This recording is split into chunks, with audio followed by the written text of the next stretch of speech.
everyone, welcome back to a new lecture series CGPSC Tech for ACF presented by Bright Ventures Academy। आज का हमारा ये forestry का 15th lecture होने वाला है और आज के हम अपने इस लेक्चर में आपके सिलेबस का फॉरेस्ट्री के सिलेबस का जो सेकेंड टॉपिक है यानी कि सिल्वीकल्चरल सिस्टम्स को हम ब्रीफली डिस्कस करने वाले हैं।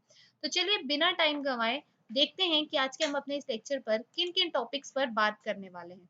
सबसे पहले तो हम ये देखेंगे कि इस पूरे टॉपिक के अंदर आपको किन बातों की स्टडी करनी है, इसका मतलब हमें किस बारे में पढ़ना है। तो अभी तक हमने सिल्वीकल्चर को ब्रीफली डिस्कस कर लिया था कि सिल्वीकल्चर क्या होता है और सिल्वीकल्चर को क्लासिफाई किस तरीके से किया जाता है, हम उसकी स्टडी क्यों करते हैं, इन सभी बातों को हमने अभी तक के अपने सारे लेक्चर्स में डिस्कस कर लिया है। अब हम आज से जो लेक्चर सीरीज स्टार्ट कर रहे हैं उसका जो मेन टॉपिक है वो है आपका सिल्वीकल्चरल सिस्टम्स। तो इस टॉपिक के अंदर हम बात करेंगे इसके डेफिनेशन की और इसके डेफिनेशन को हम इसके स्कोप के बेसिस से प्लस इसका कंसेप्चुअल बेसिस को भी हम डिस्कस करेंगे। फिर हम सिल्वीकल्चरल सिस्टम्स का क्लासिफिकेशन करेंगे और जब हम इसकी क्लासिफिकेशन करेंगे तो हम देखेंगे कि हम इसको क्लासिफाई करते हैं हाई फॉरेस्ट सिस्टम में और कॉपाइस फॉरेस्ट सिस्टम के बेसिस पे।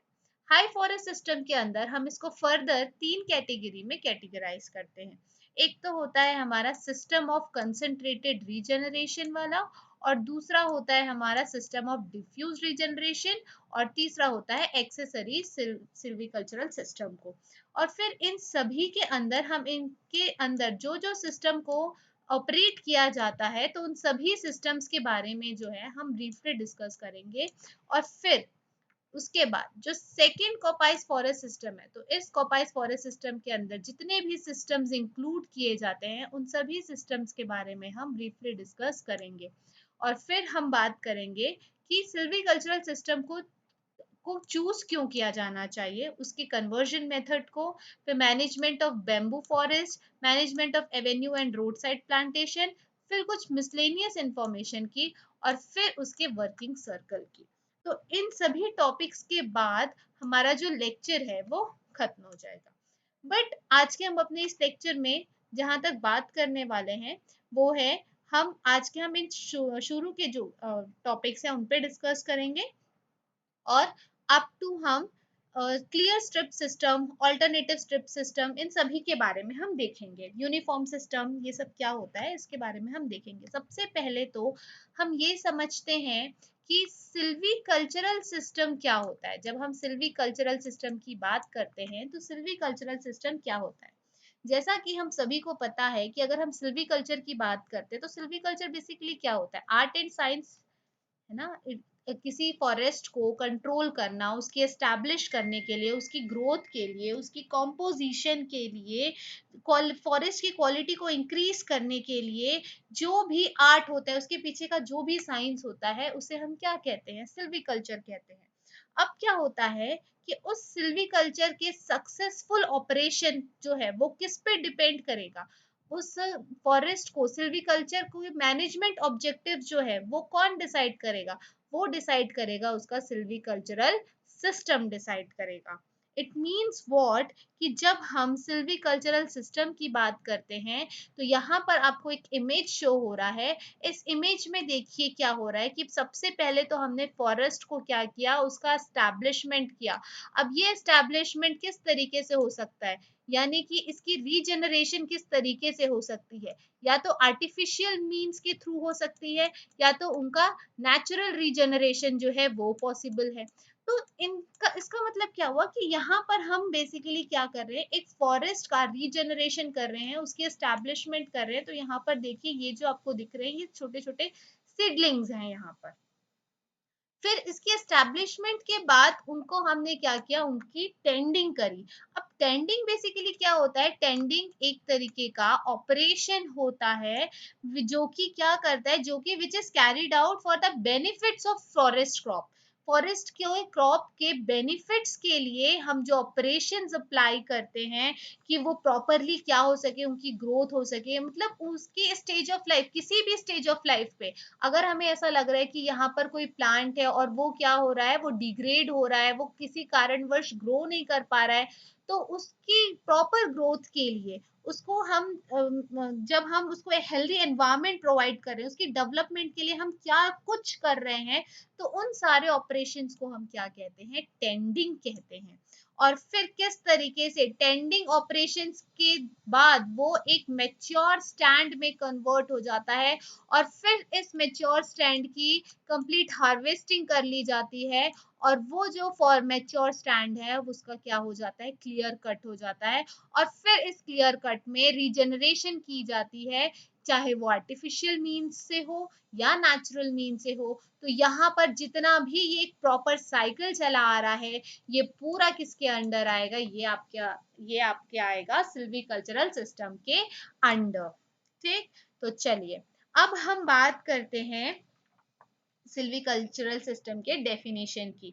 तो देखिए हमने अभी डिस्कस किया कि सिल्वीकल्चरल सिस्टम क्या होता है। It is defined as the set of silvicultural procedure worked out in the accordance with accepted set of silvicultural principle by which crop constituting forest are tended, harvested, replaced by new crops of distinctive form. It acts as a tool for the achieving the objectives of forest management. Hindi में यहाँ पर आपको definition दी हुई है, Hindi medium के students जो हैं वो एक बार गो थ्रू कर लीजिए। चलिए अब सवाल आता है कि ये सिल्वीकल्चर का स्कोप क्या है, इसकी ऑब्जेक्टिव्स क्या है, हमारा मेन पर्पस क्या है। तो सबसे पहला तो ये होता है कि आप किस तरीके से किसी फॉरेस्ट को ग्रोथ कर रहे हैं, किस तरीके से वो प्रॉपर जो है, अगर आपने स्टैब्लिशमेंट करी ट्रीज की तो वो प्रॉपरली ग्रोथ होनी चाहिए उसकी, इस तरीके से ग्रोथ हो कि हमने जो यहाँ पर लागत लगाया है उससे कहीं ज्यादा हमें क्या मिले, आउटकम मिले। तो ये सोच के आप किस तरीके से उसमें सिल्वीकल्चरल प्रैक्टिसेस को यहाँ पर फॉलो करते हो, तो ये हमारा सबसे पहला क्या होता है, स्कोप और ऑब्जेक्टिव होता है। इसका मतलब कि जब आपके पास आपने जो ट्रीज की जो यहाँ पर एस्टैब्लिशमेंट करी है, तो यहाँ पर जब आप इसको कट करोगे तो सबसे पहला पर्पस तो ये होगा कि आप इसकी कटिंग किस तरीके से करें कि आपका जो लॉस है वो ज्यादा ना हो, राइट। तो हम यहाँ पर बात करने वाले हैं हमारे scope and objectives of silver cultural system की। अगर मैं scope and objective of silver cultural system की बात करती हूँ, तो यहाँ पर क्या होता है, सबसे पहला वाला है हमारा the pattern of felling to be adopted for harvesting. यही मैंने आपको बताया कि किस तरीके से हम किसी ट्री को कट डाउन करेंगे कि उसको क्या हो, हमारा जो है ज्यादा लॉस ना हो और हमें ज्यादा से ज्यादा क्या मिले, आउटपुट मिले। तो हमें सबसे पहले ये समझना होगा कि हम ट्री को हार्वेस्ट कैसे करें, उसको कट डाउन कैसे करें कि हमारा ज्यादा लॉस ना हो। फेलिंग का मतलब क्या होता है, cut down a tree, cutting down of a tree, tree को काटने का जो प्रोसेस होता है उसे हम फॉर हार्वेस्टिंग पर्पस के लिए ना, तो उसे हम क्या कहते हैं, फेलिंग कहते हैं इन फॉरेस्ट्री टर्म्स। सेकेंडली इसका जो स्कोप होगा वो ये कि हम कौन सा मेथड अपना रहे हैं रीजनरेशन के लिए। अब हमने देखा था अभी पिक्चर में कि जब हमने पूरा क्लियर कट कर दिया फॉरेस्ट को, तो अब हम क्या करेंगे, अब उस जगह को ऐसे खाली तो नहीं छोड़ेंगे, अब वहां पर क्या करेंगे, वापस से रीजनरेशन करेंगे। तो अब हम रीजनरेशन के लिए कौन सा मेथड अपना रहे हैं। रीजनरेशन बेसिकली क्या होता है, रिन्यूअल ऑफ फॉरेस्ट क्रॉप, या तो आप उसको नेचुरल मीन से कर सकते हो या आर्टिफिशियल मीन से। तो आप कौन सा मेथड वहां पर अप्लाई कर रहे हो, यही आपका किसके अंडर आएगा, उसके स्कोप और ऑब्जेक्टिव के अंदर।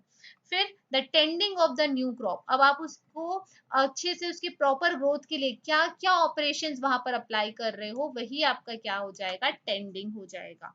फिर जो है the form of character of the crop to be produce, किस तरीके का उसका कैरेक्टर है, किस फॉर्म से वो ग्रो करेगा, अच्छा होगा या नहीं होगा। तो यही सारा आपका क्या होता है, ऑब्जेक्टिव मेन पर्पस होता है सिल्वीकल्चरल सिस्टम को फॉलो करने का। फिर है हमारा, अब सवाल ये उठता है कि हमने देख लिया कि उसका स्कोप क्या है, ऑब्जेक्टिव क्या है, सिल्वीकल्चरल सिस्टम क्या होता है। In the beginning of the lecture मैंने बताया था कि हम सिल्वीकल्चरल सिस्टम को क्लासिफाई करते हैं। तो सबसे पहला सवाल ये उठता है कि हमें सिल्वीकल्चरल सिस्टम को क्लासिफाई करने की जरूरत क्यों पड़ती है। तो क्यों पड़ती है, सबसे पहले तो ये कि वो सिल्वीकल्चरल सिस्टम क्या करता है, हमारे नॉलेज को सिस्टमैटिक तरीके से हम किस तरीके से पुट करें। अगर आपको सिल्वीकल्चर का नॉलेज है, बहुत अच्छा नॉलेज है, लेकिन कौन से नॉलेज को कौन सी बात को आपको कौन से स्टेज पे उसको पुट करना है, अप्लाई करना है, ये आपको कौन बताएगा? सिल्वीकल्चरल सिस्टम बताएगा. It systematizes the knowledge on regeneration and felling under various forest condition. Felling word हम बहुत बार यूज करेंगे. तो फेलिंग का मतलब क्या होता है? Cutting down of a tree. किस तरीके से आप क्रॉप को रीजनरेट करोगे और किस तरीके से उसको काटोगे. और बहुत सारे अलग अलग फॉरेस्ट कंडीशंस के अंदर यही आपको कौन सिखाता है? सिल्वीकल्चरल सिस्टम सिखाता है. और अगर आप डिफरेंट डिफरेंट फॉरेस्ट कंडीशंस को बेसिस पे क्लासिफाई करोगे अपने नॉलेज को, तो चीजों को समझना बहुत ही आसान हो जाता है.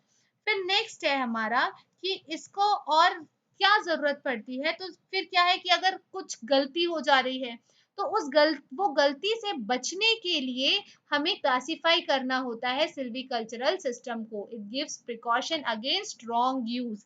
फिर क्या हो रहा है कि ये क्या करता है? डायरेक्ट वहां पर अगर आप सिल्वीकल्चरल सिस्टम को समझ जाते हैं, तो वहां पर डायरेक्टली आपको पूरा का पूरा प्लान्ड ट्रीटमेंट मिलेगा सारे क्रॉप्स के लिए, जिससे आपको बेटर यील्ड मिल सके, ज्यादा से ज्यादा आउटपुट मिल सके, वो भी सस्टेन्ड मैनर में. ठीक. अब सवाल ये उठता है कि जैसा कि हमने इस लेक्चर के स्टार्टिंग में देखा कि क्लासिफिकेशन के बाद हमने देखा कि हर सिल्वीकल्चरल सिस्टम के प्रॉपर नेमिंग की गई है, स्टैंडर्डाइजेशन किया गया है. What is the meaning of standardisation? Standardisation का मतलब क्या हुआ कि अगर किसी भी सब्सटेंस का या किसी भी प्रोडक्ट का स्टैंडर्डाइजेशन नेमिंग की जाती है, तो वो नेमिंग जो है पर्टिकुलरली पूरे वर्ल्ड में वो एक ही नाम से जाना जाता है. राइट. जैसे फॉर एग्जांपल आपने अपने लोअर क्लासेस में एसआई यूनिट के बारे में पढ़ा होगा. एक होता है आपका एसआई यूनिट और एक होता है आपका सीजीएस यूनिट. राइट. फिजिक्स में हमने पढ़ा हुआ है.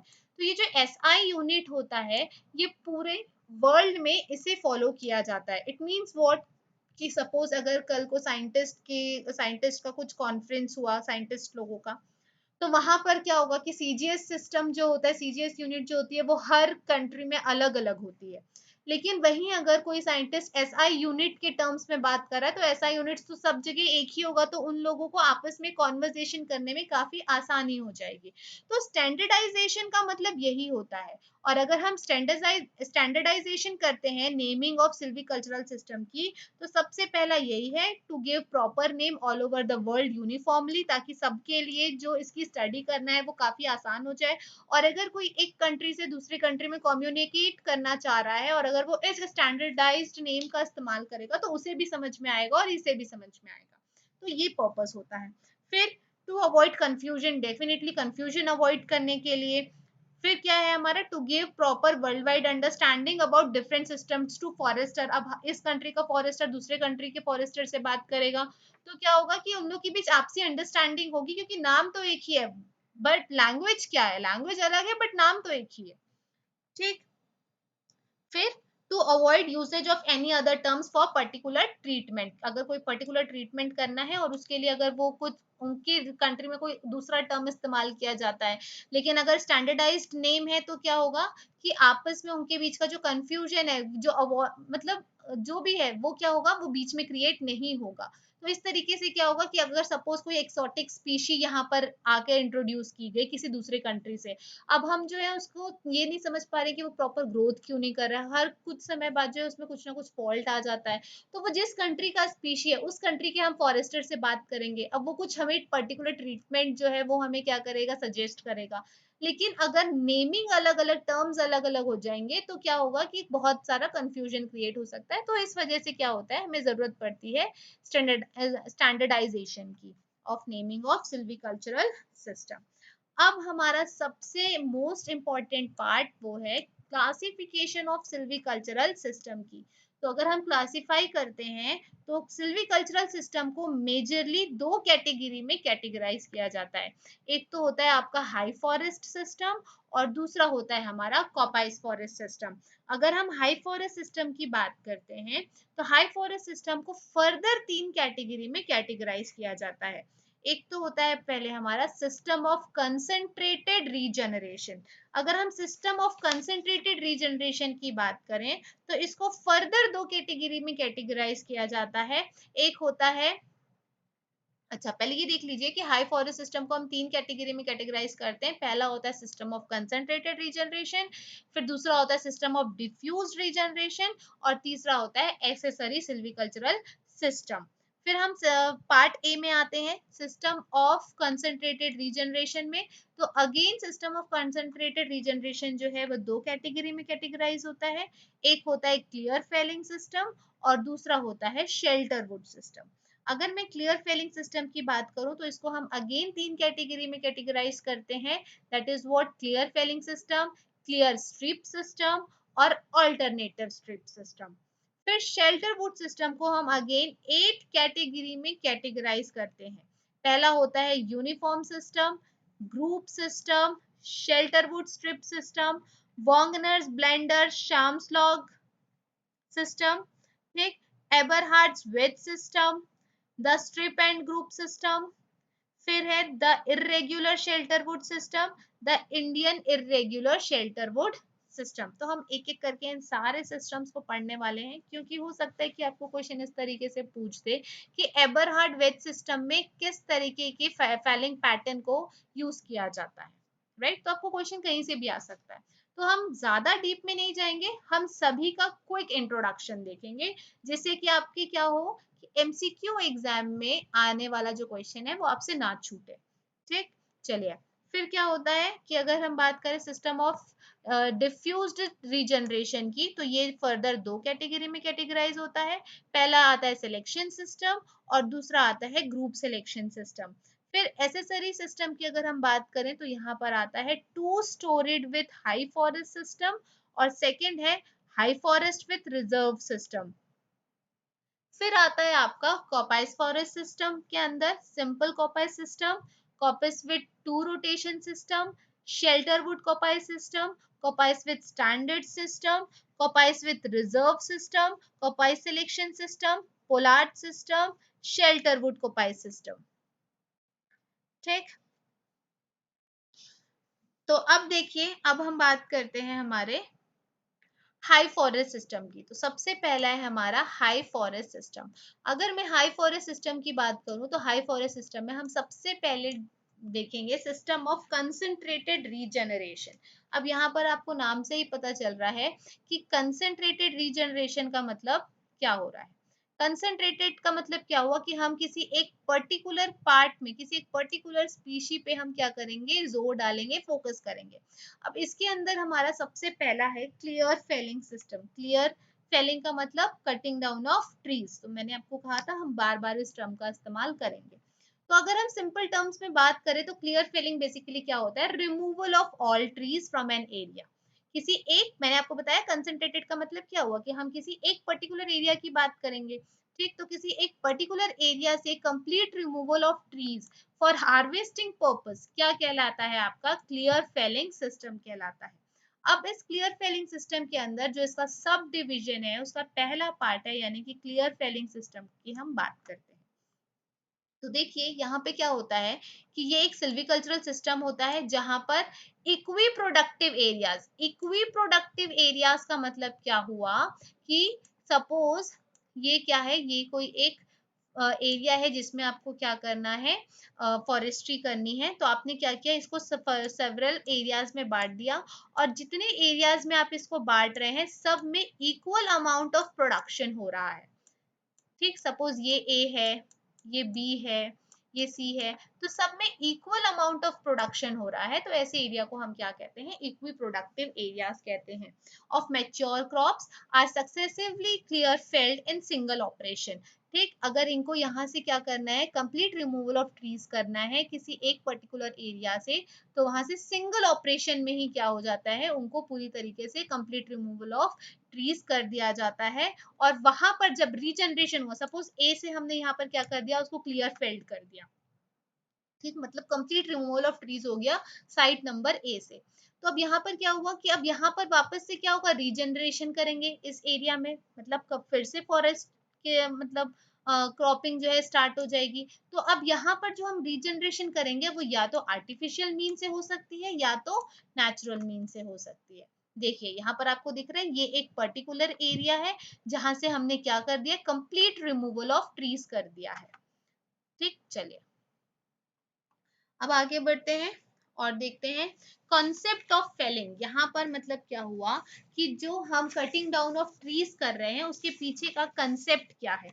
तो ये बहुत ही ध्यान से देखिएगा। यहाँ पर क्या होता है कि अगर हम कंसेप्ट की बात करें तो सपोज कि किसी फॉरेस्ट का टोटल एरिया है ए, ये एक फॉरेस्ट है और इस फॉरेस्ट का टोटल एरिया है ए, और यहाँ पर जितने भी ट्रीज हैं जिनकी जिनकी क्रॉपिंग की जा रही है, जो फॉरेस्ट क्रॉप जो है यहाँ पर, लेट्स से उसका रोटेशन ईयर कितना है आर। ठीक, उसका रोटेशन एरिया, रोटेशन ईयर कितना है आर। अब हमें कैसे पता चलेगा कि हमें कितने पार्ट में फेलिंग करना है, राइट, कितने पार्ट का हमें जो ट्रीज है उनको रिमूव करना है। तो वो किस बेसिस पे होता है, ए बाई आर के बेसिस पे। इट मींस व्हाट कि सपोज ये पूरा एरिया 4 हेक्टर का है और रोटेशन ईयर जो है वो 2 इयर्स का है। तो आप क्या करोगे, हाफ एरिया जो है उसका आप क्या कर दोगे, क्योंकि 4/2 is what, 4/2 is your what, 4/2 आपका क्या हो जाएगा, 2 1 टू 2 2 4, 2/1। तो मतलब आप क्या करोगे, इस पूरे एरिया का जो सेकेंड पार्ट होगा आप उसको क्या करोगे, कंप्लीटली आप उसको कंप्लीट रिमूवल ऑफ ट्रीज कर दोगे। या तो आप इसको ऐसे कर लो, 2 हेक्टर का जो है एरिया और 2/4, तो आप क्या करोगे हाफ। तो आप कितना जो है आप रिमूवल करोगे, कितने ट्रीज का आप कंप्लीट रिमूवल करोगे, हाफ ऑफ योर फील्ड। ठीक, तो इस तरीके से जो है वो कंसेप्ट ऑफ फेलिंग यहाँ पर काम किया जाता है। कौन से पार्ट में, कौन clear felling of forest system में। ठीक, तो ये आपको गिवन है, आप एक बार देख लीजिएगा इसको। मैं जो नोट्स हैं वो आपको टेलीग्राम चैनल पर पीडीएफ के फॉर्म में भेज दूंगी। फिर अब यहाँ पर हम बात करते हैं फेलिंग पैटर्न की, कि यहाँ पर जो कटिंग ऑफ ट्रीज होता है वो कौन से पैटर्न में होता है। तो अगर मैं बात करूँ तो यहाँ पर सबसे पहले क्या किया जाता है, सारे मैच्योर ट्रीज जो है उनकी रिटेंशन की जाती है, ताकि फ्रॉस्ट जो सीडलिंग्स है उनको हम किससे बचा सके, फ्रॉस्ट से बचा सके। ठीक, सारे मेच्योर ट्रीज के रिटेंशन की जाती है ताकि सीडलिंग्स को हम क्या कर सके, उनको फ्रॉस्ट से बचा सके। तो first is your what, retention of some mature trees against frost protection to seedlings. Secondly क्या किया जाता है कि वो जो सैपलिंग्स हैं जिन्हें पता है, प्रॉमिसिंग सैपलिंग्स का मतलब क्या, वो सैपलिंग्स क्या होते हैं, यंगर ट्रीज जो होते हैं, और हमें पता है कि हमने उनको कहाँ से लेकर आया, नर्सरी से लेकर आया। और प्रॉमिसिंग का मतलब क्या हुआ कि हमें पता है कि वो किसी भी कंडीशन में वो क्या कर जाएंगे, ग्रोथ कर जाएंगे, रीग्रोथ है जो उनकी वो हो जाएगी, वो जो है वो मरेंगे नहीं। तो क्या करेंगे कि हमने उनको क्या किया कि वो, एक तो हमने पहले उनको प्रेफरेंस दी, ऐसे सैपलिंग्स को जो काफी हेल्दी है, और फिर हमने क्या किया, avoid sacrifice of immature desirable crops. अगर जो इमेच्योर डिजायरेबल क्रॉप्स है अगर वो सेक्रीफाइस कर देते हैं तो हमें मतलब मर जाते हैं, तो हमें क्या करना है, उनको इग्नोर करना, और हमें प्रेफरेंस किसको देना है, प्रॉमिसिंग सैपलिंग्स को प्रेफरेंस देना है। फिर है हमारा to serve protection against the failure of crop. फिर जो प्रोटेक्शन हमको देना है, ठीक। फिर to augment wild life inside the forest, wild life को ज्यादा से ज्यादा बढ़ावा देना है फॉरेस्ट के अंदर। ठीक, तो इस तरीके से हमें क्या करना है, कटिंग करनी है कि वाइल्ड लाइफ जो है उसको भी ज्यादा हानि ना हो, उसे हमें एक तरीके से बढ़ावा ही देना है। फिर to satisfy the local needs, जो कि आसपास के जितने भी इंडस्ट्रियल होंगे, जो डोमेस्टिक पर्पस जो विलेजेस होंगे, उनकी भी लोकल नीड्स को जो है हमें सेटिस्फाई करना है, उनका भी ध्यान रखना है। तो इस सारी बातों को ध्यान में रखते हुए हमें क्या करना है, रिमूवल ऑफ ट्रीज करना है, यानी पेड़ों की कटाई करनी है। अब हम बात करते हैं मेथड ऑफ रीजनरेशन की, कि यहाँ पर अब एक बार तो क्या हो गया, क्लियर कटिंग हो गई, क्लियर फेलिंग हो गई। अब हमें क्या करना है कि किस तरीके से हम इनको यहाँ पर जो ट्रीज है उनको रीजनरेट कर सकते हैं। तो दो ही मीन्स हो सकते हैं, या तो आर्टिफिशियल या तो नेचुरल। तो सबसे पहले हम देखते हैं कि आर्टिफिशियल रीजनरेशन की मदद से हम किस तरीके से ट्रीज की रीजनरेशन कर सकते हैं। तो सबसे पहला क्या होता है कि आर्टिफिशियल रीजनरेशन जो है ये बहुत ही अच्छा होता है और वाइडली यूज किया जाता है ओवर द नेचुरल रीजनरेशन। मतलब इसको है ज्यादा प्रेफरेंस दी जाती है। और ये क्या होता है कि काफी क्विकेस्ट मेथड होता है, और श्योरिटी बहुत ज्यादा होती है, कि प्रोबेबिलिटी बहुत ज्यादा होती है कि अगर आप आर्टिफिशियल रीजनरेशन मेथड से करेंगे तो जो प्लांट जो है, ट्रीज जो है वो प्रॉपरली ग्रोथ कर पाएंगे। फिर क्या होता है कि इंट्रोडक्शन ऑफ एक्सोटिक, अगर आप एक्सोटिक स्पीशी लगाना चाहते हैं तो वो किस मदद से लगाएंगे, आर्टिफिशियल रीजनरेशन की वजह से ही। और अगर आप चाहते हैं कि जो स्पीशीज बहुत ही फास्ट ग्रोइंग होती है तो वो भी किसकी मदद से की जा सकती है, आर्टिफिशियल रीजनरेशन की मदद से की जा सकती है। वहीं आर्टिफिशियल रीजनरेशन जो है वो आपको ज्यादा आउटकम मिलता है, मतलब कम लागत में आपकी ज्यादा प्रॉफिट का काम करता है। कौन, आर्टिफिशियल रीजनरेशन। क्योंकि आर्टिफिशियल रीजनरेशन का मतलब क्या हो, जैसे हमने नर्सरी एंड प्लांटिंग टेक्निक जो देखी थी अपने प्रीवियस लेक्चर्स में, तो वहां पर क्या हो रहा था कि आपको जो है पूरा पौधा जो है वो बना बनाया एकदम मजबूत होके आपको दिया जाता है, जिससे क्या हो जाता है कि उनके मरने का जो प्रोबेबिलिटी है वो कम हो जाती है, राइट। तो यही चीज है कि अगर आप आर्टिफिशियल रीजनरेशन करते हैं तो इसके इतने सारे फायदे हैं।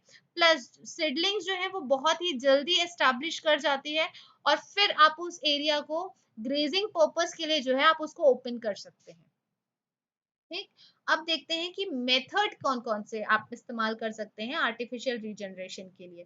तो सबसे पहला तो है डिपार्टमेंटल प्लांटेशन। डिपार्टमेंटल प्लांटेशन का मतलब क्या हुआ कि यहाँ पर आप क्या कर सकते हो, जैसे कोई फॉरेस्ट डिपार्टमेंट का ही जो वर्कर है, ठीक, वो क्या करेगा, सरहद बंदी कर सकता है। डिमार्केशन का मतलब सरहद बंदी, वो अपने अंदर रखेगा कंप्लीटली उस एरिया को, उसकी मार्किंग कर सकता है, वहां पर उनकी फेलिंग कर सकता है, प्लांटिंग कर सकता है, ठीक। फिर वो प्रॉपर इंस्पेक्शन में रहेगा, उनकी प्रॉपरली केयर करेगा। तो it means what, departmental plantation का मतलब क्या हुआ कि फॉरेस्ट डिपार्टमेंटल पर्सन ही वहां पर क्या करेगा, पूरा कंप्लीटली देख रेख करेगा। ठीक, अब ये देखो ये काम जो है वो कैसे हो सकता है, डेली लेबर्स के हेल्प से भी कर सकता है या कॉन्ट्रैक्ट बेसिस में भी वो कर सकता है। ठीक, फिर आता है हमारा टोंगिया सिस्टम। तो टोंगिया सिस्टम तो हमने बहुत ही अच्छे से किया हुआ है, जब हम अपना मोस्ट इंपॉर्टेंट लेक्चर जब हम डिस्कस कर रहे थे तो मैंने आपको टोंगिया सिस्टम के बारे में सब कुछ बता दिया था। अब आप मुझे कमेंट सेक्शन पर कमेंट कर कर बताएंगे कि टोंगिया सिस्टम जो है वो सबसे पहले कहाँ इंट्रोड्यूस हुआ था और किसके द्वारा इंट्रोड्यूस किया गया था। क्विक कमेंट सेक्शन पर तुरंत से क्विक क्विक कमेंट कर दीजिए जल्दी से। ठीक, अब जो ये टोंगिया सिस्टम है ये क्या कहता है, ये बेसिकली यहाँ पर क्या होता है, ये एक ऐसा सिस्टम होता है, मैं एक बार वापस से रिपीट कर रही हूँ, जहां पर गांव वालों को प्रेफरेंस दी जाती है कि वो क्या करें, एज अ फॉरेस्ट प्लांटेशन में एज अ वर्कर काम करें, और उनको राइट दी जाती है कि वो वहां पर क्या करें कि जब तक फॉरेस्ट प्लांटेशन जो है कंप्लीटली स्टैब्लिश नहीं हो जाता है, तो वो फॉरेस्ट, जैसे सपोज ये फॉरेस्ट है, ठीक, अब यहाँ ये पास में कोई गांव है, तो अब गांव वालों के पास काम धाम नहीं है, तो अब ये क्या गए, ये गए सरकार के पास, इन्होंने बोला तो सरकार ने बोला कि चलो ठीक है, इनको जो है यहाँ पर काम दे देते हैं, तो जब तक फॉरेस्ट, अब जो रीजनरेशन है वो काम चलता रहेगा, प्लस इनके पास क्या राइट रहेगा कि ये यहाँ पर क्या कर सकते हैं, जब ये early stages of forest plantation जो है जब तक एस्टैब्लिश नहीं हुआ है, तो वो यहाँ पर अपना एग्रीकल्चर जो है कल्टीवेट, एग्रीकल्चरल क्रॉप्स, वो अपने एग्रीकल्चरल क्रॉप्स को भी कल्टीवेट कर सकते हैं। तो ये पूरा सिस्टम जो होता है वो आपका क्या कहलाता है, टोंगिया सिस्टम कहलाता है। और इसी के अंदर अगर हम टोंगिया सिस्टम की बात करें तो एक होता है आपका डिपार्टमेंटल टोंगिया, फिर लीज्ड टोंगिया और फिर विलेज टोंगिया। तो ये हो गए आपके आर्टिफिशियल रीजनरेशन मेथड। फिर हमारा सेकंड आता है नेचुरल रीजनरेशन। तो नेचुरल रीजनरेशन जो है वो किस तरीके से आ सकता है, सबसे पहला तो जो आपने सीड्स स्टोर करके रखे हुए हैं, ठीक, तो क्या होता है यहाँ पर कि अगर किसी पर्टिकुलर एरिया पे आपने क्या किया हुआ है, सीड्स जो है, जैसे फॉर एग्जांपल कि मैंने आपको बताया जैसे ये कोई प्लांट, ये कोई एरिया है और आपने क्या कर दिया, एरिया को डिवाइड कर दिया। अब आपने एक एरिया जो है उसको आपने पर्टिकुलरली रिजर्व करके रखा कि यहाँ पर जितने भी स्पीशीज होंगे इनके जो सीड्स हैं वो तो कहीं नहीं गए, आप लार्ज अमाउंट में, बल्क अमाउंट में उसके जो सीड्स हैं आप उसको सेव करके रखे रहेंगे, ताकि फ्यूचर में क्या हो, रीजनरेशन के वो काम आए, राइट। तो यहाँ पर क्या होता है कि जो फेलिंग है वो कब होगी, आफ्टर द सीड राइपनिंग, जब सीड जो है वो अच्छे से जर्मिनेट हो जाएंगे, जब उस पेड़ से जो सीड जो है पक जाएंगे, और जब इस कंडीशन पे आ जाए कि अब उनकी डायरेक्ट सोइंग कर सकते हैं और फिर वहां से जो है वो सीड जर्मिनेट होकर नया प्लांट आ सकता है, तब उस कंडीशन में वहां पर उस एरिया का जो है वो फेलिंग किया जाएगा। फिर सेकेंड आता है seeds received from outside the forest. अब फॉरेस्ट के बाहर से जब आप क्या कर रहे हो, सीड्स को रिसीव कर रहे हो, तो अब ये कब हो सकता है, ये तो सीड डिस्पर्सल मैकेनिज्म से ही पॉसिबल है, यानी कि अगर फ्लड के थ्रू कोई सीड आ रही है फॉरेस्ट के अंदर और फिर वो क्या हो रहा है, ग्रो हो जा रहा है, या इरिगेशन वाटर के थ्रू आ जा रही है, या बर्ड्स के थ्रू आ जा रहे हैं, इस तरीके से। ओके, फिर नेक्स्ट है हमारा natural regeneration from advanced growth. इसका मतलब क्या हुआ कि सपोज कि किसी फेलिंग एरिया में बहुत सारे advance growth of desired species हो रही है, जैसे सपोज ये कोई एरिया है और यहाँ पे काफी एडवांस्ड स्पीशीज की ग्रोथ की जा रही है। अब यहाँ पर क्या हो रहा है कि जो फेलिंग एरिया है वो क्या हुआ कि सपोज यहाँ पे जो एक आर्ट ट्री है वो छूट गई फॉर नेक्स्ट जनरेशन, उसको मतलब स्पीशीज जो है वो क्या है, काफी एडवांस्ड स्पीशी है ना, डिजायर्ड स्पीशी है। तो यहाँ के जो एक दो प्लांट है उसको इस पर्पज से छोड़ दिए गए कि इसमें से जो भी बीज बनेंगे वो आगे फ्यूचर रीजनरेशन के लिए काम आएंगे, राइट। तो ऐसी पर्पस के लिए जो रीजनरेशन होता है, नेचुरल रीजनरेशन, तो उसे हम क्या कहते हैं, एडवांस ग्रोथ। जैसे फॉर एग्जांपल साल हो गया आपका, टीक हो गया, ठीक। तो ये सब, अगर हम इस पूरे क्लियर फेलिंग सिस्टम के एडवांटेज की बात करें तो ये काफी सिंपलेस्ट मेथड होता है और रीजनरेशन जो है वो एश्योर हो जाता है। यहाँ पर एस्टैब्लिशमेंट पीरियड जो होता है वो शॉर्टर रहता है रेदर देन अदर मेथड्स। और फिर ये जो है, ये फैसिलिटी जो है वो फॉरेस्ट जो है ग्रेजिंग पर्पस के लिए तुरंत जो है खुल जाता है, क्योंकि एस्टैब्लिशमेंट जो है वो जल्दी हो जाता है इस वजह से, राइट। फिर रेट ऑफ ग्रोथ जो होता है वो काफी हाई होता है और यील्ड ऑब्टेन जो होती है वो भी काफी अच्छी होती है। वहीं इसके डिसएडवांटेजेस की बात करूँ तो नेचुरल रीजनरेशन काफी डिफिकल्ट हो जाता है यहाँ पर, और मोस्टली ये किस पे डिपेंडेंट होता है, आर्टिफिशियल रीजनरेशन पे डिपेंडिंग होता है। अब चूंकि आर्टिफिशियल रीजनरेशन पे डिपेंड होता है तो आर्टिफिशियल मेथड जो होते हैं वो काफी कॉस्टली होते हैं। अब प्रोटेक्शन ऑफ रीजनरेशन जो है वो भी डिफिकल्ट हो जाता है, अगर आपने आर्टिफिशियल तरीके से किया तो अब आपको कंप्लीटली वहां पर ध्यान रखना होगा ताकि वो जो आपने पौधे लगाए हैं वो नष्ट ना हो जाए, तो वो भी काफी डिफिकल्ट और कॉस्टली हो जाता है। फिर वीड प्रॉब्लम जो है वो यहाँ पे सॉइल में बहुत ज्यादा होती है, तो इस तरीके से इसके डिसएडवांटेज भी होते हैं। अब हम देखते हैं हमारा क्लियर स्ट्रिप सिस्टम को। अब अगर नेक्स्ट है हमारा clear strip system. Clear strip system की अगर मैं बात करूं तो यहाँ पर क्या होता है कि ये ऐसा सिल्वीकल्चरल सिस्टम है जहां पर फेलिंग जो है वो in the form of strips की जाती है। फेलिंग मतलब कटिंग डाउन ऑफ ट्रीज, वो किस फॉर्म में की जाती है, स्ट्रिप्स के फॉर्म में की जाती है। और प्रोग्रेस जो है वो सक्सेसिवली एक ही डायरेक्शन में चलेगी, जैसे सपोज यहाँ पर ये कोई फील्ड है तो यहाँ पर ऐसे स्ट्रिप्स के फॉर्म पे जो है वो कटिंग की जाती है। जैसे सपोज इस साल जो है यहाँ से उन्होंने काटा, फिर इस साल यहाँ से उन्होंने काटा। अब ये जो कटिंग चल रही है वो एक ही डायरेक्शन में जाएगी, ऐसा नहीं पहले एक बार यहाँ पे काट लिया फिर क्या बोलते हैं एक बार इधर काट लिया, पहले यहाँ पे काट लिया फिर, मतलब किसी भी डायरेक्शन में नहीं, वो एक ही डायरेक्शन में जाएगी, एक ही एरिया से जाएगी। और किस डायरेक्शन में, against the direction of wind, wind की डायरेक्शन के अगेंस्ट चलती है वो, ठीक। और इस वजह से इस क्लियर स्ट्रिप सिस्टम को हम progressive clear felling strip system के नाम से या प्रोग्रेसिव स्ट्रिप सिस्टम के नाम से भी जानते हैं। ये किस पे एप्लीकेबल होता है, पाइनस कीसिया में जो है ये एप्लीकेबल होता है। ये जो ट्रीज के मैं आप लोगों को साइंटिफिक नेम जो है मैं बताती रहती हूँ ना, जब हम सिल्वीकल्चर ऑफ ट्रीज पढ़ेंगे तो उसमें तो बहुत ऐसे ऐसे नाम आएंगे, लेकिन आपको तो पढ़ना ही है सबके बारे में क्योंकि हमें एसीएफ बनना है, राइट। चलिए, फिर क्या होता है, अगर मैं यहाँ के इसके ऑब्जेक्टिव की बात करूं कि ये किस मुद्दे, किस उद्देश्य के साथ इस सिस्टम को फॉलो किया जाता है, तो यहाँ पर जो हमारा उद्देश्य होता है वो ये कि हम जिस एरिया में क्लियर स्ट्रिप सिस्टम हो रहा है तो उसको हम क्या कर सके, नेचुरली रीजनरेट कर सके by the help of seed. Okay, यहाँ पर मुद्दा क्या होता है हमारा कि हम रीजनरेशन जो है वो नेचुरल पर्पस से कर सकें, क्योंकि हम इसके पहले वाले पर्पस में ही हमने देखा, सॉरी सिस्टम में देखा, क्लियर फेलिंग सिस्टम में, कि रीजनरेशन जो है वो आर्टिफिशियल मेथड से हो रही है। तो आर्टिफिशियल मेथड से होने की वजह से क्या हो रहा है, वहां पर को बहुत ही ज्यादा कॉस्टली पड़ जा रहा है। तो अब हम यहाँ पर किस किस सिस्टम का इस्तेमाल कर रहे हैं, क्लियर स्ट्रिप सिस्टम का, जिसका मेन ऑब्जेक्टिव ही यही है कि उस एरिया में हम क्या कर सकें, सीड ग्रो कर सकें बाय द नेचुरल मीन्स। फिर इसका जो सेकेंड पर्पस होता है वो होता है to protect the young crop को विंड के अगेंस्ट प्रोटेक्ट करने के लिए, स्नो से प्रोटेक्ट करने के लिए, इंसेक्ट से प्रोटेक्ट करने के लिए, फंगल अटैक से प्रोटेक्ट करने के लिए इसका जो है क्लियर स्ट्रिप सिस्टम जो है वो अपनाया जाता है। ये देखिए यहाँ पर आपको दिख रहा है, ये जो है, ये जो यहाँ पर की जा रही है फेलिंग की जा रही है वो स्ट्रिप्स में की जा रही है, ठीक वैसे ही जैसे मैंने आपको यहाँ पर बताया था। ये देखिए ये जो है स्ट्रिप्स ये बना हुआ है, देखिए सबसे पहले यहाँ पर फेलिंग की गई, फिर दो छोड़ के टू यहाँ पर की गई, फिर दो छोड़ कर तीन यहाँ पर की गई, राइट। अब देखिए चार वापस यहाँ पर से चार, फिर यहाँ पर इसकी फेलिंग की गई, फिर दो छोड़ के पांच यहाँ पर की गई, फिर क्या बोलते हैं दो छोड़ के छह यहाँ पर किया गया, फिर सात देखिए यहाँ पर आया, ये देखिए सात, फिर दो छोड़ के आठ, फिर दो छोड़ के नौ। अब देखिए ये जो हो रहा है वो एक ही डायरेक्शन में हो रहा है, स्ट्रिप प्रोग्रेस जो है वो एक ही डायरेक्शन में हो रहा है, और विंड का जो डायरेक्शन है वो इस तरीके से, ठीक। तो देखिए इस तरीके से जो है वो क्लियर स्ट्रिप सिस्टम जो है वो टेक प्लेस कर रहा होता है। अब इसके ऑब्जेक्टिव को भी जो है हमने डिस्कस कर लिया। अब अगर हम यहाँ के फेलिंग पैटर्न की बात करें तो यहाँ पर फेलिंग स्ट्रिप्स जो है वो क्या करते हैं, जैसे सपोज विड्थ जो है वो इक्वल हो सकती है, राइट। देखो फेलिंग स्ट्रिप में क्या होता है, पहले तो उनको हम सेपरेट करते हैं अनफेल्ड स्ट्रिप से। फेलिंग स्ट्रिप्स को पहले हम किससे सेपरेट करेंगे, अनफेल्ड स्ट्रिप से। जैसे सपोज यहाँ पर ये जो आपने एक स्ट्रिप नंबर 1 की आपने पूरी कंप्लीटली कटाई कर ली, अब ये जहाँ पर जो 4 है वो क्या रह गया, आपका अनफेल्ड स्ट्रिप रह गया, क्योंकि यहाँ पर तो इसकी कटाई नहीं हुई।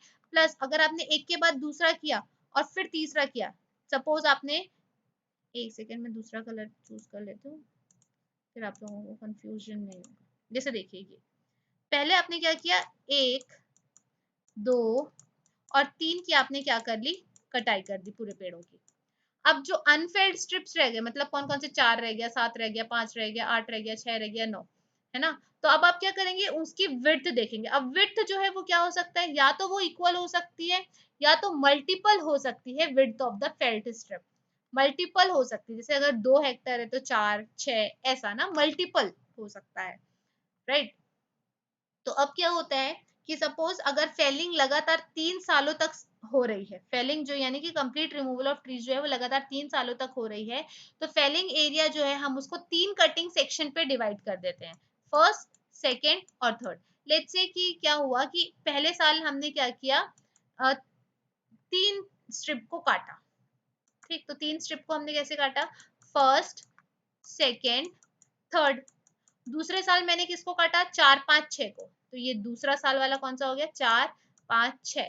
तीसरे साल मैंने किसका काटा, सात आठ नौ। तब तक क्या हो रहा होगा, जैसे पहले साल मैंने एक दो तीन काटा, तब तक क्या हो रहा होगा, बाकी जो स्ट्रिप्स हैं वो अच्छे से रीजनरेट हो रहे होंगे। ऐसे इस तरीके से ये जो प्रोसेस है वो सक्सेसिवली चलता रहता है, ठीक। चलिए अब नेक्स्ट है हमारा, that is your what, strip arrangement किस तरीके से होती है। अभी हमने देखा यहाँ पर ये जो है ये इस तरीके से स्ट्रिप जो है उसकी अरेंजमेंट हो चुकी है। अब अगर हम स्ट्रिप अरेंजमेंट की बात करें तो स्ट्रिप इस तरीके से अरेंज होते हैं कि successively felling strips fall sequentially. Sequentially क्या होना चाहिए, फॉल कर रहे होने चाहिए, ठीक। जैसे देखिए इस ये वाले डायग्राम पे देखिए, सिक्वेंशियली है, सीक्वेंस में है सब, मैंने अभी आपको दिखाया। देखिए ये पहला है, फिर दो छोड़ के दूसरा है, फिर दो छोड़ के तीसरा है, फिर यहाँ से फिर पहला जो है उसके बाजू वाले से स्टार्ट हुआ चौथा, फिर दो छोड़ के पांचवा, फिर दो छोड़ के छठवा छठवा, ठीक। अब फिर चार के बाद सात आ रहा है, देखिए ये सात, ये क्या हुआ, पहला, फिर दो छोड़ के आठवां, फिर दो छोड़ के नौवां। तो ये पर्टिकुलरली एक सीक्वेंस को फॉलो कर रहे होते हैं, स्ट्रिप्स की जो अरेंजमेंट होती है वो पर्टिकुलरली एक सीक्वेंस को फॉलो कर रहे होते हैं। अब जो स्ट्रिप्स हैं वो कैसे अरेंजमेंट होंगी, against the direction of wind, ताकि यंग क्रॉप्स को जो है वो विंड से बचाया जा सके, स्नो से बचाया जा सके, इंसेक्ट से बचाया जा सके। फिर जो विड्थ ऑफ स्ट्रिप जो है वो किस पे डिपेंड करेगी, सीड डिस्पर्सल पे डिपेंड करेगी। डिसेमिनेशन का मतलब क्या होता है, सीड डिस्पर्सल।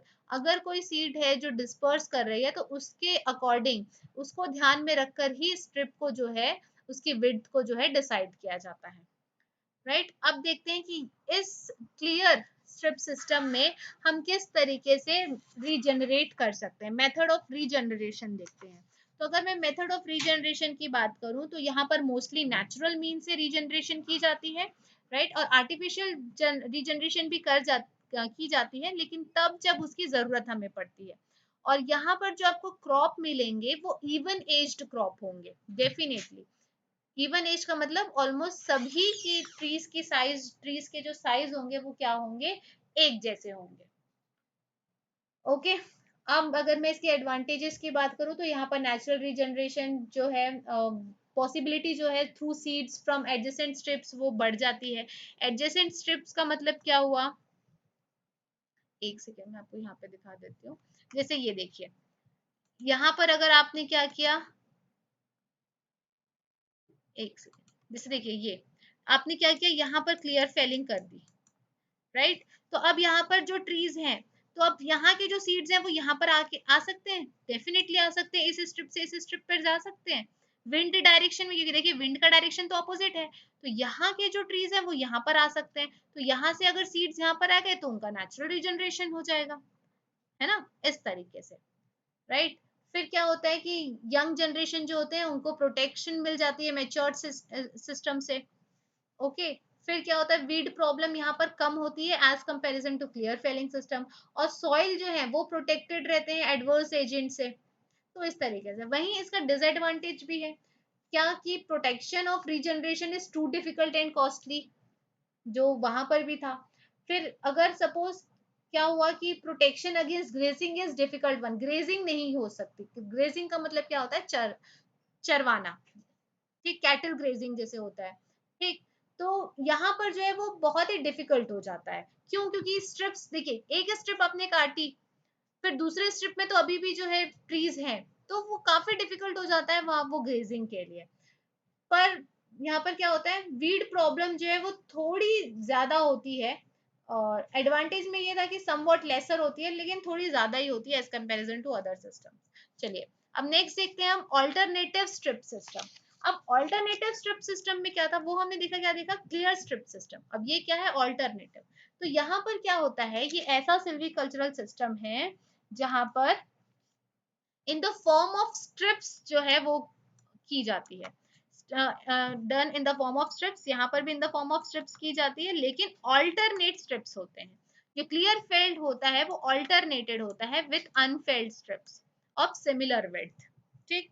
चलिए, अब अगर मैं इसके फेलिंग पैटर्न की बात, एप्लीकेबल जो है ये साल ट्री में, फिर ट्री में, एकाशिया मेंसी ट्री में भी एप्लीकेबल होता है ये ऑल्टरनेट स्ट्रिप सिस्टम। तो देखिए, इसका जो एप्लीकेशन है वो याद रखिएगा। क्यों, क्योंकि आपको ऐसा क्वेश्चन पूछ सकता है कि ऑल्टरनेट स्ट्रीप सिस्टम कौन सी ट्री के लिए एप्लीकेबल है, राइट। तो ऐसे एमसीक्यूज जो है वो, ऐसे एमसीक्यूज भी आपको पूछ सकता है। फिर आता है हमारा फेलिंग पैटर्न के बारे में। तो अगर मैं आपको फेलिंग पैटर्न की बात करूं तो यहाँ पर क्या होता है, जो फेल्ड स्ट्रिप्स की जो विड्थ होती है और अनफेल्ड स्ट्रिप्स की जो विड्थ होती है वो वेरी कर रही होती है डिफरेंट डिफरेंट प्लेस पे। It depends upon the place कि हमें फेल्ड स्ट्रिप की विड्थ कितनी रखनी है और अनफेल्ड स्ट्रिप्स की विड्थ हमें कितनी रखनी है। अगर हम इंडिया की बात करें तो इंडिया में जो width of clear failed strips होता है वहां पर वो लगभग 12 मीटर तक का अपनाया जाता है, और वहीं अनफेल्ड स्ट्रिप्स जो है वो 20 मीटर का होता है। 12 मीटर एंड 20 मीटर का रहता है आपका क्लियर फील्ड, और अनफेल्ड स्ट्रिप जो होता है वो 36 एंड 80 मीटर का होता है, राइट। जैसे देखिए, अगर 12 मीटर का उसने रखा है तो अनफेल्ड स्ट्रिप कितना होगा, 36 मीटर। लेकिन अगर 20 मीटर का उसने क्लियर फील्ड रखा है तो अनफेल्ड स्ट्रिप कितना रखेगा, 80 मीटर का। मैंने आपको क्या बताया, मल्टीपल होता है वो, राइट। तो 12 का मल्टीपल 36 है ना, और 20 का मल्टीपल 80 है। तो इस तरीके से यहाँ पर इक्वल नहीं होता, वहां पर क्या हो रहा था, क्लियर स्ट्रिप सिस्टम में या तो इक्वल हो रहा था या तो मल्टीपल हो रहा था। यहाँ पर क्या हो रहा है, वेरी कर रहा है लेकिन मल्टीपल है, ठीक। तो सम केसेस में क्या होता है, in some cases felled strips of 36 to 54 metre is alternated with unfelled strips of similar width. किसी किसी जगह में होता है, कहीं कहीं केसेस जो हैं, किसी सम केसेस में क्या होता है कि 36 टू 54 मीटर है तो ऑल्टरनेटेड, तो अनफेल्ड स्ट्रिप्स भी इसी 36 टू 54 मीटर ही होंगे, ओके।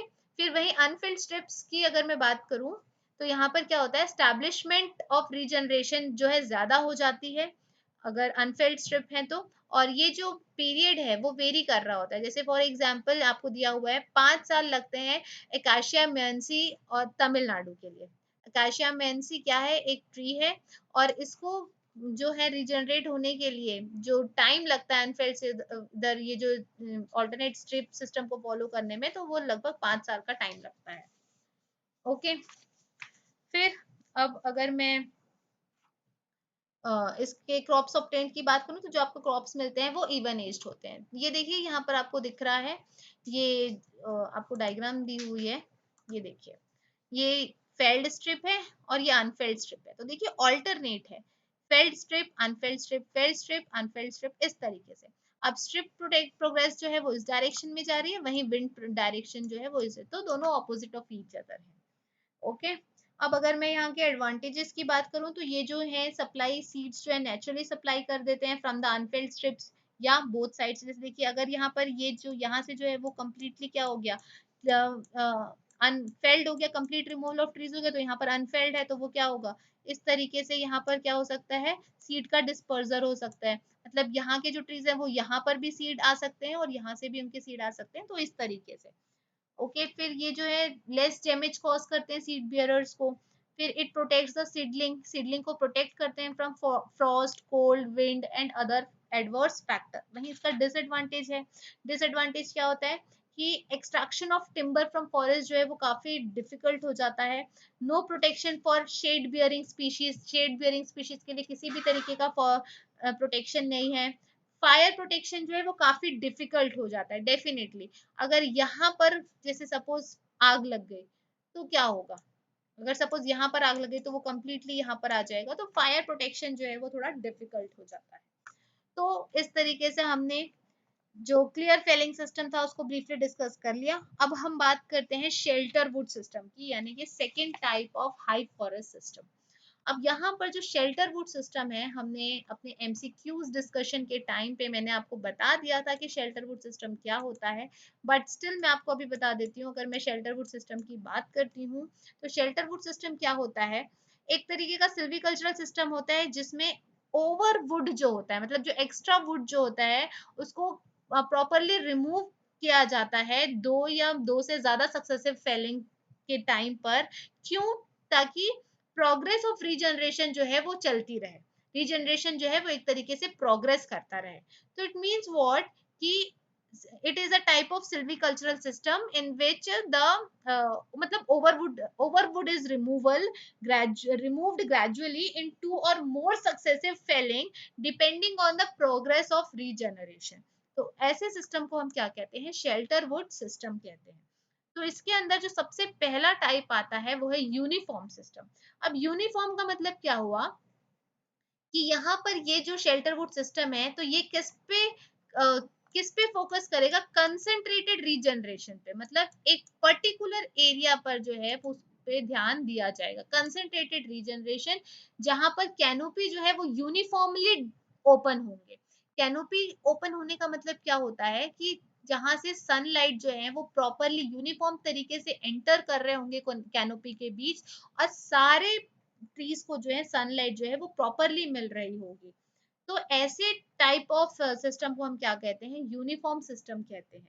और इसको हम कंपार्टमेंट सिस्टम भी कहते हैं या शेल्टरवुड कंपार्टमेंट सिस्टम भी कहते हैं। जैसे सपोज कि ये कोई फॉरेस्ट एरिया है, अब हमने क्या कर दिया कि इस पार्ट पे क्या है, ट्रीज के कैनोपी है, तो इस पार्ट को हमने क्या कर दिया, खाली छोड़ दिया, ताकि यहाँ से जो प्रॉपरली जो है यूनिफॉर्मली डिस्ट्रीब्यूट कर दिया सारे एरियाज को और ट्रीज की कैनोपी के अकॉर्डिंग। ताकि क्या हुआ कि यहाँ से जो सन रेज आ रही है, सनलाइट आ रही है, वो प्रॉपरली डिस्ट्रीब्यूट हो जाए सारे ट्रीज को, राइट। तो उसी को हम क्या बोलेंगे, uniformly opened up over the whole area of a compartment.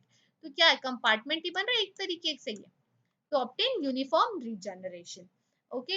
अब अगर मैं इसके ऑब्जेक्टिव की बात करूं तो इस सिस्टम को अपनाने का जो हमारा उद्देश्य होता है वो ये कि सीड्स जो है वो नेचुरली सप्लाई हो सके। फिर जो है टू प्रोवाइड शेल्टर, एक तरीके से हम शेल्टर प्रोवाइड करते हैं सारे ट्रीज को अगेंस्ट एडवर्स क्लाइमेटिक फैक्टर्स।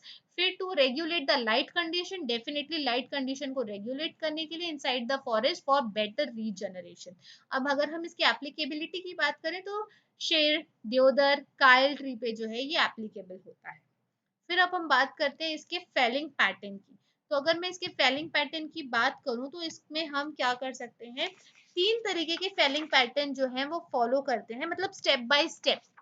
ठीक। तो सबसे पहला होता है सीडिंग फेलिंग। सीडिंग फेलिंग जो होता है वो फर्स्ट स्टेप होता है शेल्टर वुड फेलिंग सिस्टम का। ये बेसिकली क्या करता है, किसको रिफर करता है, ओपनिंग अप ऑफ कैनोपी। देखिए, ओपनिंग अप ऑफ कैनोपी। तो what is the meaning of opening up of canopy? यहाँ पर क्या होता है कि ओपनिंग अप ऑफ कैनोपी का मतलब क्या हुआ, ये वो ओपन एरियाज होते हैं with in the forest, forest के अंदर ही ये वो ओपन एरियाज होते हैं जहां से सनलाइट जो है वो ब्रेक थ्रू होता है from the sky and passes between the gaps in trees. ठीक, तो ऐसे एरिया को हम क्या कहते हैं, ओपनिंग अप। जैसे सपोज ये कोई एरिया है, तो यहाँ पर ये जो पार्ट हो गया ये ओपन पार्ट हो गया, ओपन एरिया हो गया। तो यहाँ से क्या होगा कि जो सनलाइट है वो प्रॉपरली पास ऑन करेगी, और जो ट्रीज के बीच में जो गैप्स है, तो यहाँ पर वो पहुंच कर उनको प्रॉपरली क्या कर रही है, सनलाइट जो है वो ब्रेक थ्रू हो रही है और उनमें बराबर बराबर बढ़ जा रही है। ठीक, ऑफ अ मैच्योर स्टैंड के बीच। ठीक, opening up of a canopy of a mature stand to provide conditions for securing regeneration from the seeds. यही चीज मैंने आपको बताया यहाँ पर, ताकि प्रॉपरली क्या हो सके, उनका ग्रोथ हो सके। अब अगर हम रिमूवल ऑफ वुड की बात करते हैं, तो वो जो है उनको हम किस तरीके से कंसीडर कर सकते हैं। सबसे पहला तो ये कि selection of trees to be retained, जो ट्रीज का जो सिलेक्शन है वो रिटेन्ड होना चाहिए, selection of trees to be retained. अब इसमें क्या होता है, जेनेटिकली जो सुपीरियर ट्रीज आ जाते हैं उनकी जो उनका सिलेक्शन किया जाता है, राइट। फिर जो है ट्रीज विथ क्लीन सिलेंड्रिकल बोल, बोल का मतलब क्या होता है, ट्रंक ऑफ ट्री, और बिगर क्राउन, तो ठीक उनको जो है पहले जो है रिटेन किया जाता है। फिर सेकंड क्या है, distance between the trees to be retained and their position, जो ट्रीज के बीच का जो डिस्टेंस होता है उन्हें रिटेन किया जाता है और उनके पोजीशन को जो है वो रिटेन किया जाता है। जैसे फॉर एग्जांपल कि इन केस ऑफ अगर सपोज जैसे shade bearing species, shade bearing species का मतलब क्या हुआ कि ऐसा स्पीशी जो जिसको अगर प्रॉपरली सनलाइट ना भी मिले तो भी वो क्या कर जाए, प्रॉपरली ग्रो कर जाए। अब यहाँ पर एक बहुत ही अच्छा क्वेश्चन मेरे दिमाग में आ रहा है जो कि हमने अपने प्रीवियस लेक्चर में किया हुआ है, वो स्पीशी जिसको प्रॉपर ग्रोथ के लिए सनलाइट की जरूरत नहीं पड़ती है, तो ऐसे स्पीशी को हम क्या कहते हैं, ये मैंने आपको अपने प्रीवियस लेक्चर्स में बताया हुआ है। यानी कि वो स्पीशीज जिनको ग्रोथ के लिए सनलाइट की जरूरत नहीं पड़ती, ऐसी स्पीशी को हम क्या कहते हैं, कमेंट सेक्शन पर कमेंट कर जल्दी से बता दीजिए डियर व्यूवर्स। चलिए, फिर क्या हुआ कि ये जो डिस्टेंस बिटवीन वाली बात है कि ट्रीज के बीच और उनके पोजीशन के बीच जो है डिस्टेंस मेंटेन होना चाहिए। ठीक, तो ये कब कब हो सकता है कि in case of shade bearing species, और लेस ओपनिंग जो है वो एडवाइजेबल होगी क्योंकि यहाँ पर इनको ग्रो करने के लिए सनलाइट की तो जरूरत नहीं है। अब जो है lighter opening in dryer area, dryer area में जो ओपनिंग है वो थोड़ी ज्यादा होनी चाहिए।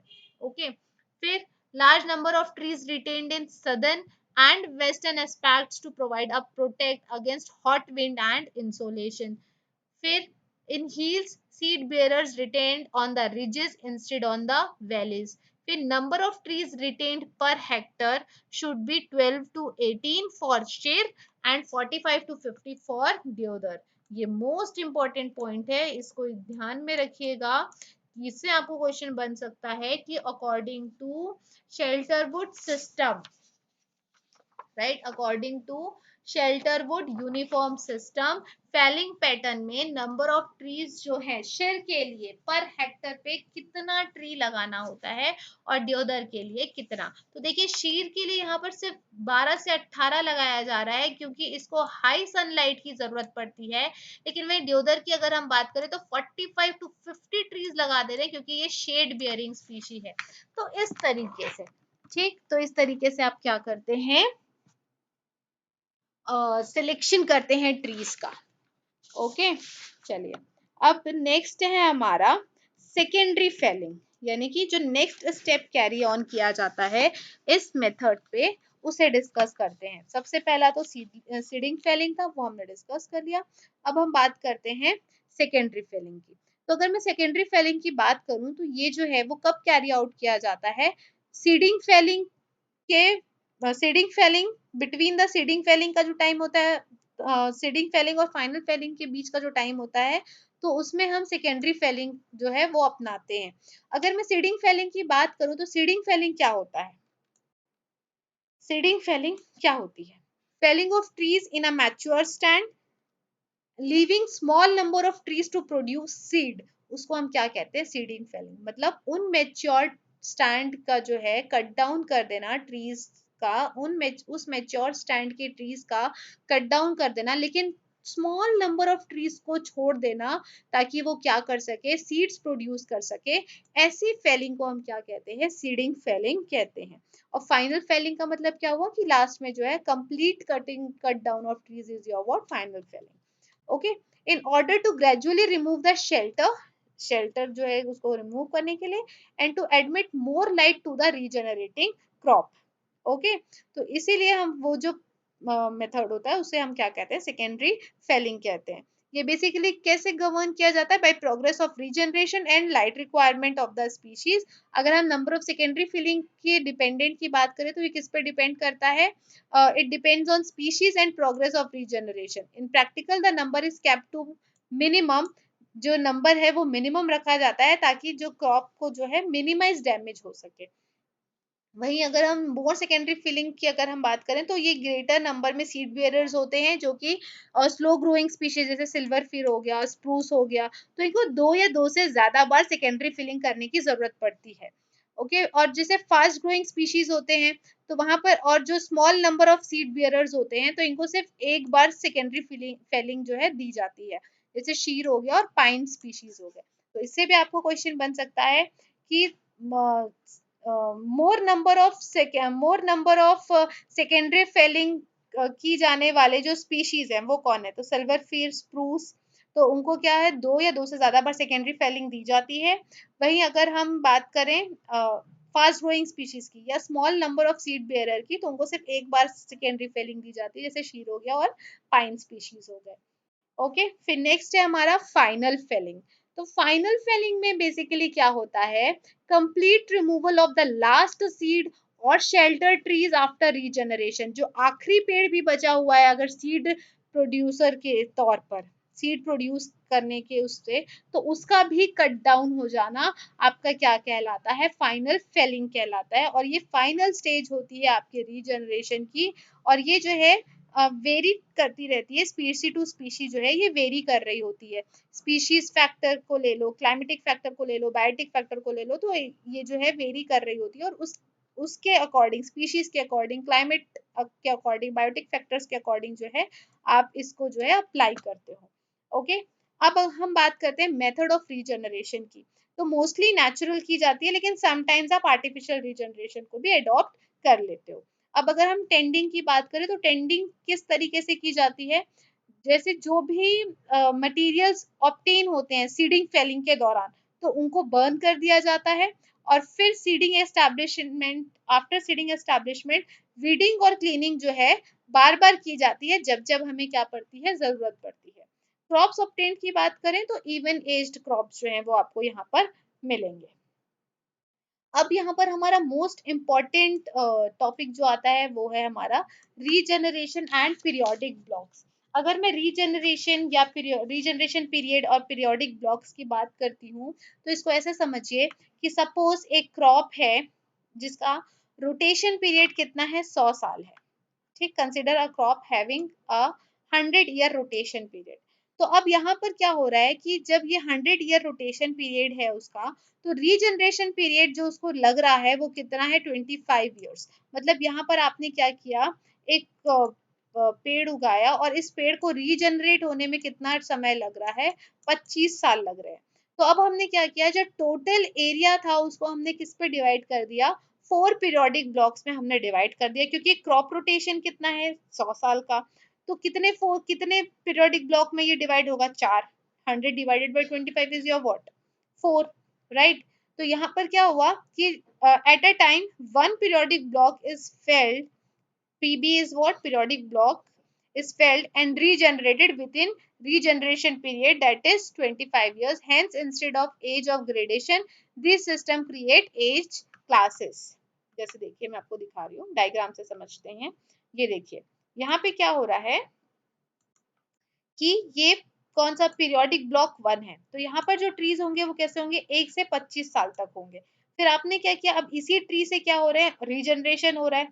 ठीक, तो अब यहाँ पर जब आपने क्रॉप कटिंग कर लिया तो जब आपको दूसरा क्रॉप मिलेगा वो आपको पीरियोडिक ब्लॉक 2 में, वो कहाँ से कहाँ तक होगा, 26 से 50 ईयर्स तक का होगा। फिर पीरियोडिक ब्लॉक 3 में आपको 51 से 75 ईयर्स तक के क्रॉप मिलेंगे, और पीरियोडिक ब्लॉक 4 में आपको 76 से 100 ईयर्स तक के क्रॉप मिलेंगे। मतलब ये बेसिकली ये जो रीजनरेशन पीरियड है, ये जो हो रहा है वो एक ही साइट में हो रहा है, जो पूरा काम ये हो रहा है ये एक ही साइट में हो रहा है।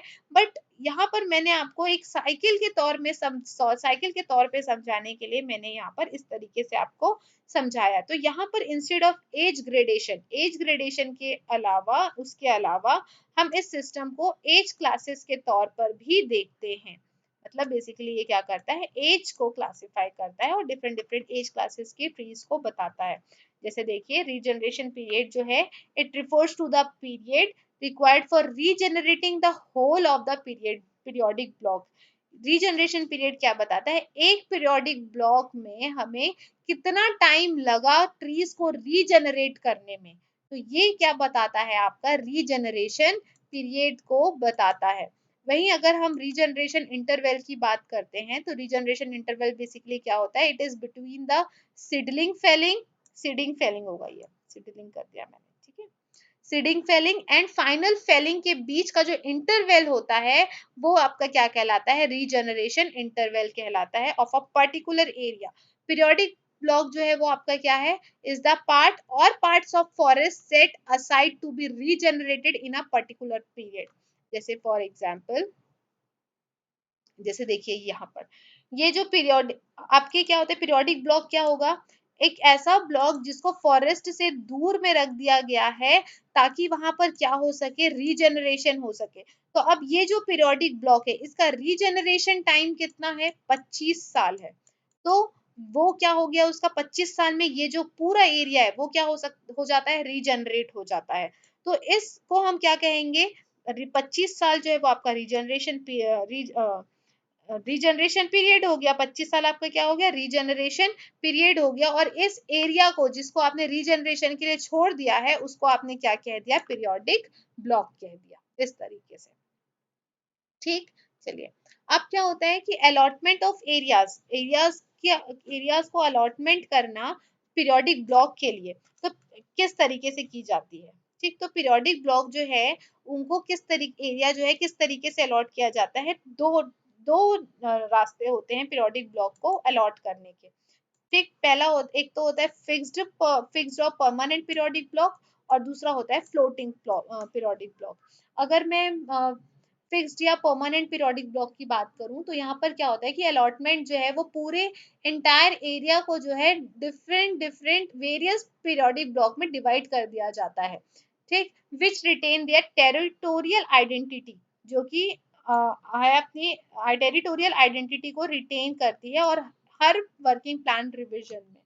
ओके, तो किस तरीके से किया जाता है, देखिए एरिया ऑफ पीरियोडिक ब्लॉक जो है वो किसके इक्वल हो जाता है, forest F S is the area of, जैसे कि ये कंप्लीट फॉरेस्ट का एरिया हो गया, पी जो है वो आपका क्या हो गया, number of years in the period, और आर आपका क्या हो गया, रोटेशन ईयर।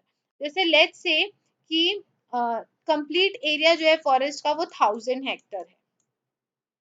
ठीक, तो और जो है उसका क्या, पी क्या हो गया, उसका period, number of years in the period, तो कितने नंबर ऑफ ईयर्स हैं, 25, और रोटेशन कितना हो गया आपका 100, इस तरीके से। ठीक, तो ये आपका कितना आ गया, 250 हेक्टर जो है वो आपका आ गया, 250 हेक्टर जो है वो आपका आंसर आ गया। तो 250 हेक्टर को जो आप किस लिए रख दोगे, पीरियोडिक ब्लॉक बनाने के लिए रख दोगे। 250 हेक्टर को आपने क्या घोषित कर दिया, पीरियोडिक ब्लॉक। अब इस पीरियोडिक ब्लॉक में जो रीजनरेशन होगी वो कितने सालों में होगी, 25 सालों में होगी। ठीक, चलिए अब देखिए ये जो फिक्स्ड पीरियोडिक ब्लॉक जो होता है वो दो तरीके से होता है, दो काइंड्स के होते हैं। एक तो होता है हमारा सेल्फ कंटेन्ड और दूसरा होता है हमारा स्कैटर्ड। तो इंडिया में जो फॉलो किया जाता है वो है स्कैटर्ड पीरियोडिक ब्लॉक। ओके, तो ये आपको क्वेश्चन पूछ सकता है कि इंडिया में कौन सा पीरियोडिक ब्लॉक को फॉलो किया जाता है फिक्स्ड टाइप, तो वो है स्कैटर्ड पीरियोडिक ब्लॉक। चलिए नेक्स्ट देखते हैं फ्लोटिंग पीरियोडिक ब्लॉक। अगर मैं फ्लोटिंग पीरियोडिक ब्लॉक की बात करूं तो यहाँ पर क्या होता है कि इसको हम सिंगल पीबी मेथड के नाम से भी जानते हैं। PB stands for periodic block. Okay, तो यहाँ पर क्या होता है, सिर्फ और सिर्फ एक ही पीबी जो है वो कंसिस्ट कर रहा होता है मैच्योर फॉरेस्ट का, और उसी मैच्योर फॉरेस्ट को आप रीजनरेशन के तौर पर इस्तेमाल करते हैं during the working plan period. ये जो फ्लोटिंग पीबी है इसको आप सिंगल पीबी मेथड के नाम से भी जानते हैं। यहाँ पर क्या हो रहा होता है, सपोज आपने ये क्या किया, एक फ्लोटिंग पीबी जो है आपने एरिया डिक्लेयर कर दिया। अब इस एरिया में जो है रीजनरेशन जो है मैच्योर फॉरेस्ट का तब तक होगा जब तक आपका वर्किंग प्लान पीरियड है, तब तक यहाँ पर आपका क्या हो जाएगा, रीजनरेशन हो चुका होगा। अब ये डिपेंड करता है कि वर्किंग प्लान पीरियड आप कितने टाइम का बना रहे हैं। तो यहाँ पर आप रीजनरेशन जो करेंगे ऐसी स्पीशी का करेंगे कि वर्किंग प्लान पीरियड के अकॉर्डिंग यहाँ पर जो है वो कंप्लीट रीजनरेशन जो है वो फॉरेस्ट जो है वो कंप्लीटली क्या हो जाए, मेच्योर हो जाए। ओके, फिर अब यहाँ पर अगर हम बात करें कि factors affecting length of regeneration period, उन फैक्टर्स की बात कर रहे हैं जो कि किसको अफेक्ट करते हैं, लेंथ ऑफ रीजनरेशन पीरियड को अफेक्ट करते हैं।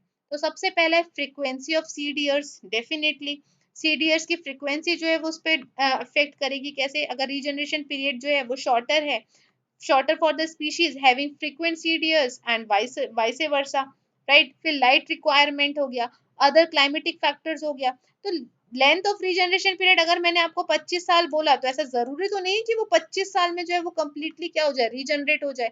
ये सारे फैक्टर्स जो है उस पर वर्क कर रहे होंगे, और इन सभी फैक्टर्स के बाद जो रीजनरेशन पीरियड है वो ऊपर नीचे जो है वो हो सकती है। ये आपका क्या बताता है, factors affecting length of regeneration period. So this is the end of our lecture. आज के हमने अपने लेक्चर में किन किन बातों को डिस्कस किया, हमने डेफिनेशन देखा सिल्वीकल्चरल सिस्टम का, उसके स्कोप देखे, उसके कंसेप्ट देखे, और फिर हमने देखा कि ऑब्जेक्टिव्स क्या होता है सिल्वीकल्चरल सिस्टम को अपनाने का, फिर उसको क्लासिफाई क्यों किया जाता है, फिर उसको नेम को स्टैंडर्डाइज क्यों किया जाता है, फिर हमने क्लासिफाई किया सिल्वीकल्चरल सिस्टम को, और उसके अंदर हमने हाई फॉरेस्ट सिस्टम के सिस्टम ऑफ कंसंट्रेटेड रीजनरेशन के अंडर हमने क्लियर फेलिंग सिस्टम को कंप्लीटली डिस्कस किया, और शेल्टर वुड सिस्टम का हमने सिर्फ और सिर्फ यूनिफॉर्म सिस्टम को जो है अभी तक डिस्कस किया है। मेरी ये कोशिश है कि ये जो टॉपिक है मैं आपका मुश्किल से 3 से 4 क्लास में जो है वो कंप्लीट कर दूं। बस आपको ये करना है कि मेरे चैनल को सब्सक्राइब करना है और वीडियोस को जो है ज्यादा से ज्यादा शेयर करना है। Okay, dear viewers, thanks for watching. Keep supporting.